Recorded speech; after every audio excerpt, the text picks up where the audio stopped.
From Inwood in New York City, welcome to Inwood Art Works On Air. It's where you meet the musicians, filmmakers, writers, theater makers, and artists of all stripes who make their home in what we affectionately call upstate Manhattan. I'm your host, Aaron Sims, and today we welcome filmmaker Manny Pérez. Born in the Dominican Republic and based uptown in Washington Heights, Manny is a Dominican American actor that has gained international recognition for his contributions to film and television. He's gained significant attention for his performance in the film Washington Heights, which he co-wrote and produced. His portrayal of this independent film earned him critical acclaim. The New York Times noted that he had charisma to burn. He has appeared in various television series, including Third Watch, Law & Order, SVU, and The Blacklist. His versatility as an actor has allowed him to take on both leading and supporting roles in numerous films, including La Soga, which premiered at the Toronto International Film Festival, and its 2 sequels, plus many other films. Manny's not only recognized for his film, but also from his humanitarian efforts. He has been involved in charitable activities, including donating shoes to families affected by Hurricane Noel in the Dominican Republic. We're going to talk to him about his work on and off the camera and so much more, but first, let me welcome you, Manny, to Inwood Art Works On Air. Thank you so much for taking the time to being here. Well, thank you. It's a pleasure to be here. You bet. You bet. So, Manny, in my estimation, you have established a reputation as one of the most prominent Dominican film actors in the industry. But I like being a theater guy myself. I believe your entry point to acting was a youth theater group in Rhode Island, was it not? Exactly. Well, I'm not one of the first. I think there's others out there, Dominicans who are trying to or making a difference in the industry. My family moved to Providence, Rhode Island when I was 10. So I had no knowledge of the language at all. And but I always wanted to act. I was the clown in my family of 11 brothers and sisters. Wow. So there was a church down the street from where I lived called Trinity Art Center. And that's where I used to, every weekend was there trying to mix in with the crowd of these young teenagers who were, doing children's theater at the time. Yeah. So how did it change your life? It changed my life completely, man. I got to tell you, at that time in Providence, Rhode Island, there was nothing to do. I mean, it's either the streets and get mixed with the knuckleheads, or there was nothing else. So basically, I chose this church, really, wow. and so then I was like, wow, I like this. Like my first production was Peter Pan, where I play a tree. And I was just an extra holding it. I was just a tree in green. And I loved it. I'm like, this is great, And ever since then, I'm like, I want to pursue this. So then I moved to New York to pursue acting at Marymount Manhattan College. So did the tree inspire you to go on? Or was there another role or anything that said, you know what, I'm going to do this for a living? No, what's funny? That was my first thing was the tree. Then after that, we did, it was all children's theater. Sure. Then after that, we did, Cinderella. Then after that, we did The Wizard of Oz, where I actually got cast as the Tin Man. But I didn't know how to sing, but I rapped. I know how to rap. So I just rapped my way through the songs, and I used to break dance and pop. Sure. And I used that, and it was like, wow, this is great. I would have loved to have seen that show, Pop and Lock Tin Man, which makes perfect sense if you think about it, right? Exactly. So it worked out for me. Well, Marymount Manhattan College is a great college. A friend of mine taught there for years after your time. But they do great shows, and they're a big department too. Yeah, on the they east are. Side. They're really solid work. And so, did you find your love for the stage there after that? Because I want to do this professionally after that, or what happened? Well, no, actually, at that time, Marymount Manhattan College was it was mostly a woman college, but they opened the theater department for the male. So that's where we were like there were like 6 of us. Got it. And I had no idea, actually, to be honest with you. Liberal arts institutions, not so many men in the theater department. Exactly. Yeah. So there was 6. And then I started doing black box plays, which was like a small version of the theater version. Mm-hmm. And we did plays there, monologues and all kinds of stuff. So that's when I said, you know what, I want to pursue this. I really want to continue. And then out of that, I got an agent. And then from that, I started doing off-Broadway plays and independent films and TV shows, and that's how it took off. Yeah. Do you think you'd ever go back to doing theater? I would love to. It depends, how long of a commitment, because really, I did the show for 6 months, and I got to tell you, man, it's after 3 months, it gets to you, Yeah. and you got to somehow keep it fresh, but it gets to you. It does. And actually, it's funny. We talk about that amongst other friends and theater makers. Like, can you imagine people in like Phantom of the Opera who've been there for decades? Or like, Yeah. Phantom's closed now, but like the concept's still the same. It's like people are in shows for years because it kind of becomes the golden handcuffs a little bit, right? It's a good paycheck, but it's hard to keep it fresh. It's hard to keep it fresh, yeah. And also, yeah, it's hard to keep it fresh. I mean, I know, listen, I love the theater, but, you always got to work that angle of finding new source to what you're doing, you know? Sure. Well, film obviously allows that. It's a lot of, you spend a lot of time working on it, but the creating time on camera is very minimal compared to the time you're on stage. So theater's where I got my start as well. And a long time ago, a mentor of mine told me to make the work I want to see. It's like that's kind of a mantra that I've embraced, and something I've put in with. I've kind of been mine with Inwood Art Works as well. It's like we do work that I would want to see in my own neighborhood. And so one of the things I admire about you is that you seem to be a dreamer and a doer that makes his own way and creates work for himself, both creatively as an actor and a writer, and also on the production side, being a producer. So how important has it been for you to be the engine and kind of like to drive projects and be able to tell your own stories? That's a great question. I got to tell you, as artists, you got to create your own. I'll tell you why.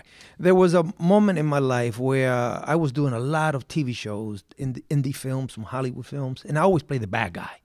And I'm thinking, well, how are they going to see me in a different light? So that's when I co-wrote and produced Washington Heights, shot in my apartment in 189th Street with a bunch of friends of mine. And that film changed from that film, I got my first TV series as the lead in Sidney Lumet's 100 Central Street. Because he watched that film at the Tribeca Film Festival. He's like, I want that guy in what I'm doing next. And that's how I got it. So that changed my career, changed the perspective on what Hollywood was thinking of what a Latin guy should do. Especially me. I have a look where it's very particular, I always play the bad guy because of my look. And it's true. And I don't mind playing those roles, but it comes to a point you want to just show different light of what you can do. Of course. And then, so then when that happened, I was like, "Wow, this worked." So then I said, "You know what? I'm gonna do now. I'm gonna go to my country and do a film in my country where I can also show a different angle of what I can do as an actor." And that's where La Soga came in, and from there it started taking off. Well, I was going to say you have many memorable films, but La Soga, I think, has been like your calling card. It was a big movie for you, big movie for everybody. You started a franchise with it essentially, which is great. And you seem to go back to that genre often with some of the other films too, I think. As you say, like, you know what you're selling, right? Exactly. You're no smart guy. See, know what you sell while you can. What is it about that series? And we'll just say like the hitman thriller, true crime genre that you think resonates with people and they want to see you in those roles. I'll tell you what it is. You see, that film or that genre deals with corruption in Dominican Republic. So I use that character to show what's happening in my country. So that's my angle of how I basically want to change for my country. I want to change for what's happening in the country. I want to change these political corrupted leaders. And so I use La Soga as that vehicle to make a change. And in La Soga, you see all kinds of corruption that goes in the DR, from trafficking to drug dealing to all kinds of craziness that happens. Corrupted politicals, So that's what I do. Following the money, where's it going? Exactly, that's what I do. Again, some people use a gun, I use a camera, and that's what I got. Like you say in Hamlet, you hold the mirror up to nature, right? Exactly. Saying this is what it is, and kind of going back to what I said earlier, it's like who better to tell the story if it's a personal story for you about, where you came from and something that means a lot to you, and you can tell that story. Yeah. God bless. No, thank you. Thank absolutely. you. It's a long journey, but and it takes a lot of gut to, stand up. But I feel like, listen, God gave me this talent, and I want to leave something behind. So why not leave this? You know? Yeah. Well, I understand you have a new film coming out that's somewhat along those lines. A Crooked Life, is that coming out? No, I'm going to shoot that next year. Okay.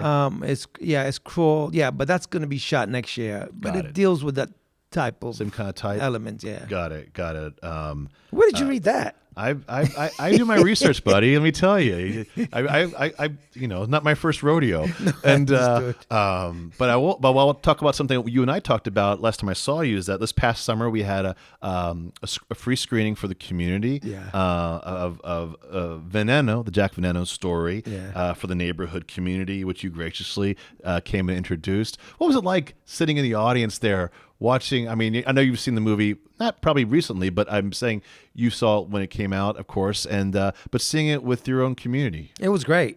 Listen, and that's the beauty of making a film. It's like it's your baby, Once it's done, you see it on the big stage, and then on the big screen, then others see it, and you're like, wow, what's their reaction like?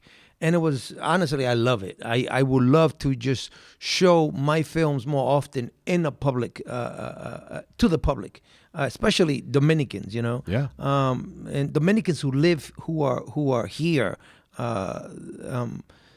who love to go back to their country, and but who are here, who miss that culture more than anything else. How do you think we can get more of the Dominican culture involved in arts and culture up in this neighborhood?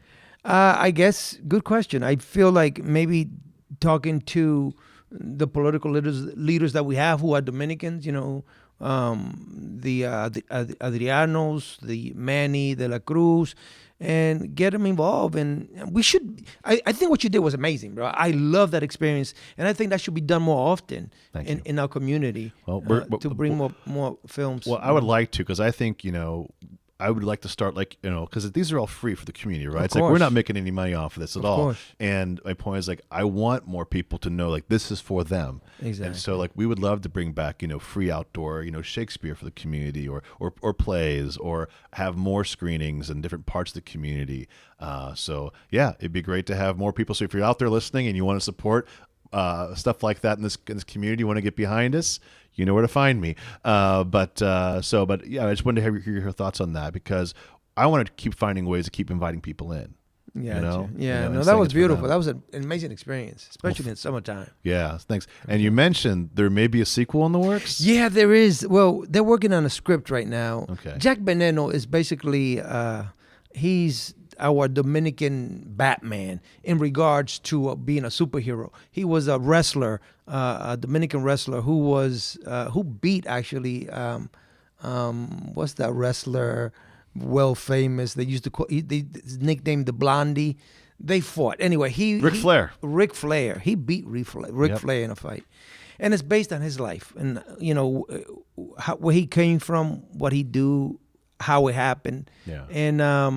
And he at 12 o'clock, 1, 2 in the afternoon every Saturday in the DR in the 80s, everybody was tuned in to see this event of wrestling.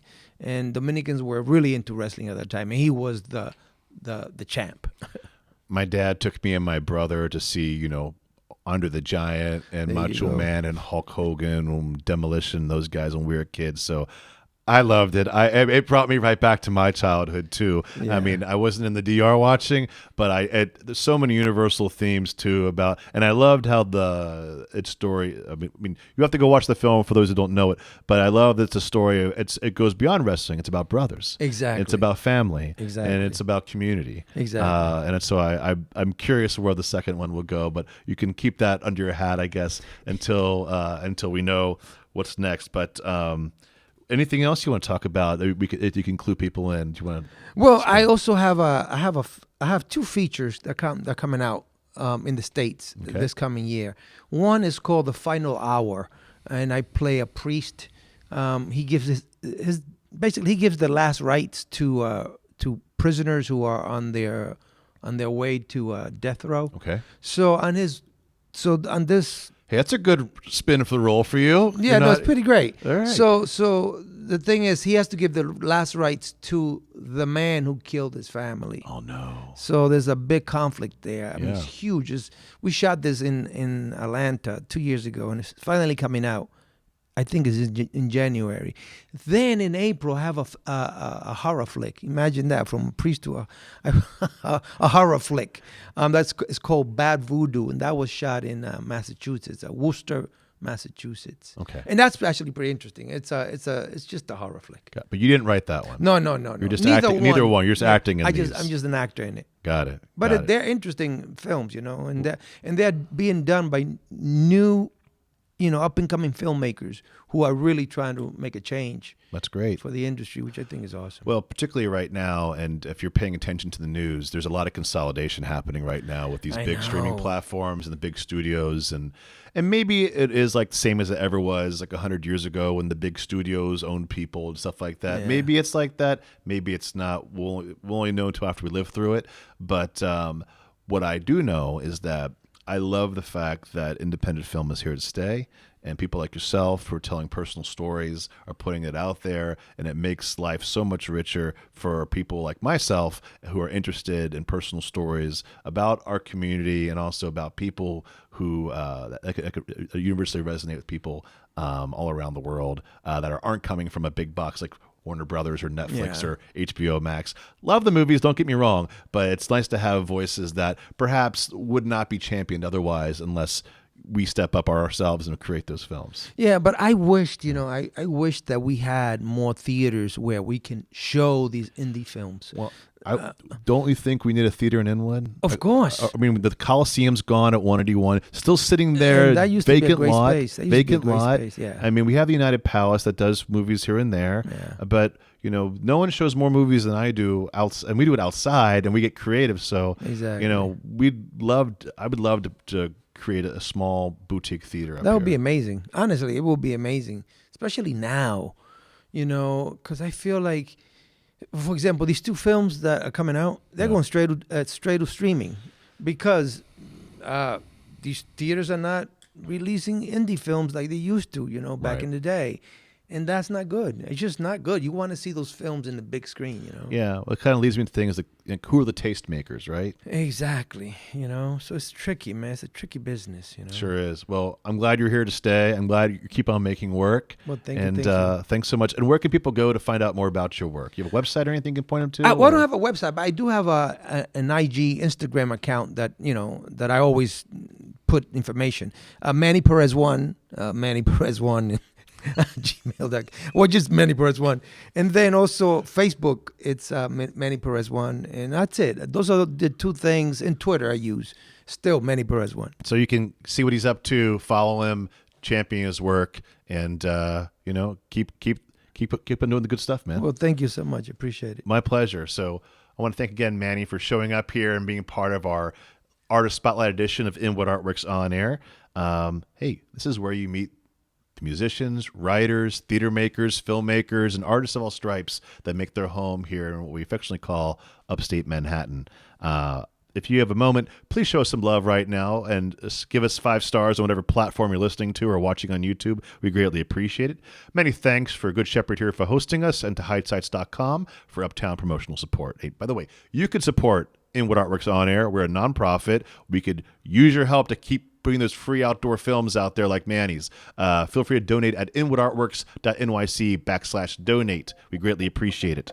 By the way, follow us on social media to keep all that we do, which includes the Inwood Film Festival, Filmworks Alfresco, live performances, concerts, and so much more. Inwood Artworks on Air is proud to be supported in part by public funds from the New York City Department of Cultural Affairs in partnership with the City Council. And Inwood Artworks programming is made possible by the New York State Council on the Arts with the support of the Office of the Governor and the New York State Legislature. From the top of Manhattan and the bottom of my heart, thank you so much for tuning in. This is Aaron Sims for Inwood Artworks on Air.